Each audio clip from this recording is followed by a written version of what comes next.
Alright, in this video we're going to do a basic teardown of how to disassemble your switch to get inside to be able to put the mod chip in. You need a couple of tools for this. I like this little electric screwdriver. You'll need the Y1, which is the tri-tip for the case, for the 4 in the back of the case. Then you'll need a Phillips head 0 for the rest of the internals. So you really only need those two. Before you begin, make sure that you have your cartridge removed and your SD card removed from here. It won't come apart with that stuff in, or you'll break something. So it is pretty fragile plastic, so you don't want to mess that up. So we'll start with our Y0, and I like to kind of get it seated and then just push down, give it pretty good pressure just to kind of crack it before you start to use the screwdriver. Keep firm downward pressure there, and it'll come right out. Now I like to just kind of mimic the actual layout of what I'm taking apart. Just helps me make sure I put it back together the same way I take it apart, but that's probably just my OCD.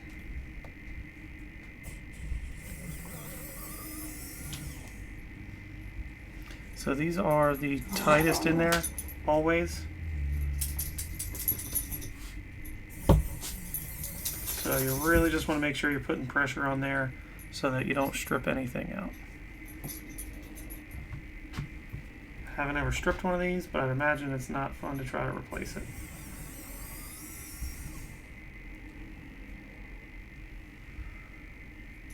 Alright, now that those 4 are done, you can take this Y tip out and go to your Phillips head 0. Phillips head, I'm going to remove the center screw from each side.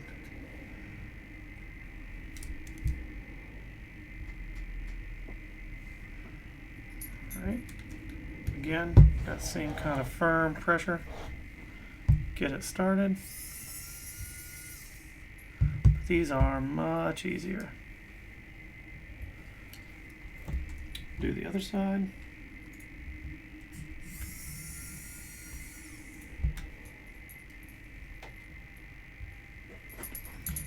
Now, along the USB port, there's 2 slightly shorter ones, and they are very small heads. So again,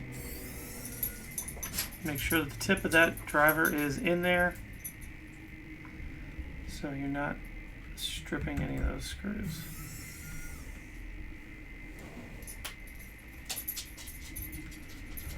I've got one along the top, right next to the vents.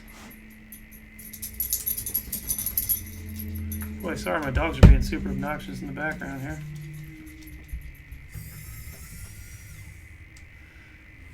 Once that little guy's out, there's only one more. That's the tiniest one yet. It's underneath the SD card flap.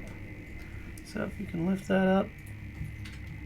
I don't even trust using the electric screwdriver to this one, just because it's only about 1 millimeter or 2 long, so there's hardly any thread to that at all. If you can even,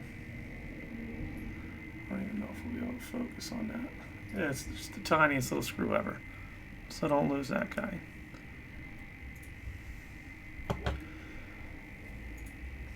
All right.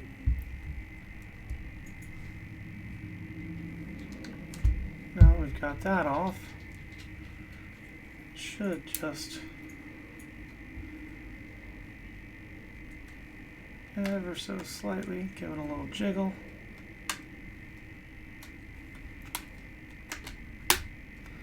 And there we go. Now our back plate's off. So we can set that off to the side. Still with the Phillips, there is the bottom left screw here that is holding on the memory card reader. So we'll take that out. Now these screws are all the same size, but I still like to start another little layout just so I can see where they come from. Now with this, I like to take this little black piece of foam here, just kind of pull up on that. If you've got a pair of tweezers, sometimes a pair of tweezers can help there's a little socket. Perfect. There's a little socket on the underside of there that makes that connection to the board. So we just want to make sure we're gently taking that off, and that can go right with your back case off to the side. So now we've got our second screw right underneath.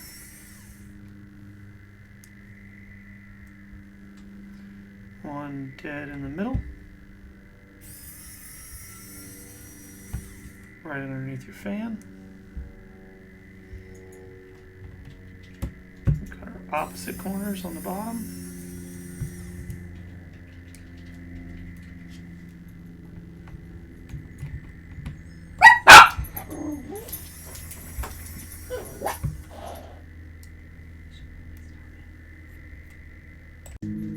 So that's the 5 along the bottom. Now we've got 2 more along the top.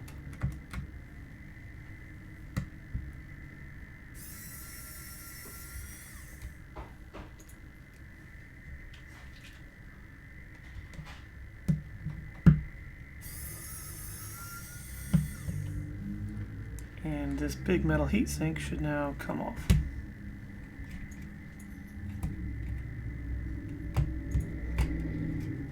Beautiful. Set that aside with everything else. Now there's just 3 more screws to get into where we need to get to. So these 3 are on the heat pipe here. So they make a little triangle right around the processor. So same exact screws, but again, I just like to kind of keep them all exactly where they came from, just so I know. So on my little magnet map up here, I'll make a little triangle. And then I know I'll be putting them back in the exact same spot.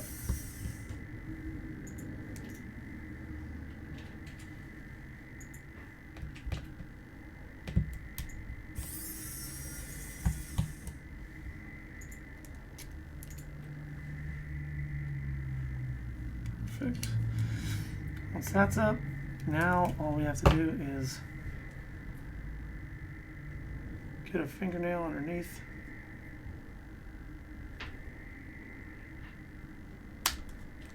Give that a little tug. So now we've separated from the thermal compound there. And I've seen people really go overboard and heat up this foam so it releases. You don't need to worry about all that. Just ever so slow.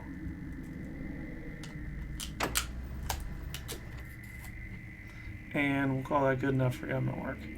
So that foam's just on there to give a little bit of spacing. It doesn't help with the thermal loading or anything like that.